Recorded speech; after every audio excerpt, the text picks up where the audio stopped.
আওয়ামী লীগের সাধারণ সম্পাদক এবং সাবেক সড়ক পরিবহন ও সেতু মন্ত্রী ওবায়দুল কাদের কিভাবে দেশ ছাড়লেন পুলিশের কাছে ব্যাখ্যা চেয়েছেন আন্তর্জাতিক অপরাধ ট্রাইব্যুনাল। এই বিষয়ে আগামী 15 দিনের মধ্যে আইজিপিকে ব্যাখ্যা দিতে বলা হয়েছে।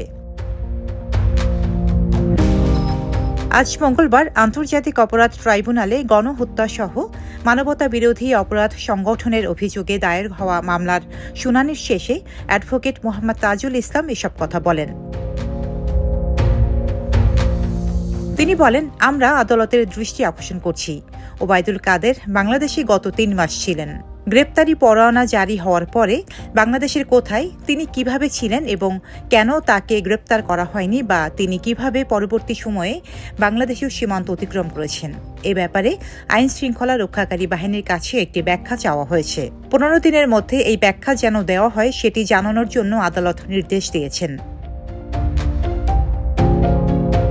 তাজুল ইসলাম আরও বলেন, গুমের ঘটনায় সাবেক প্রধানমন্ত্রী শেখ হাসিনার সম্পৃক্ততা পেয়েছে গুম কমিশন। গুম কমিশনের দেওয়া রিপোর্ট ট্রাইব্যুনালে উপস্থাপন করা হয়েছে। তিনি ছিলেন জুলাই-আগস্ট গণহত্যার নিউক্লিয়াস। শেখ হাসিনার বিরুদ্ধে আনা তদন্ত শেষ করতে 2 মাস সময় দিয়েছেন ট্রাইব্যুনাল।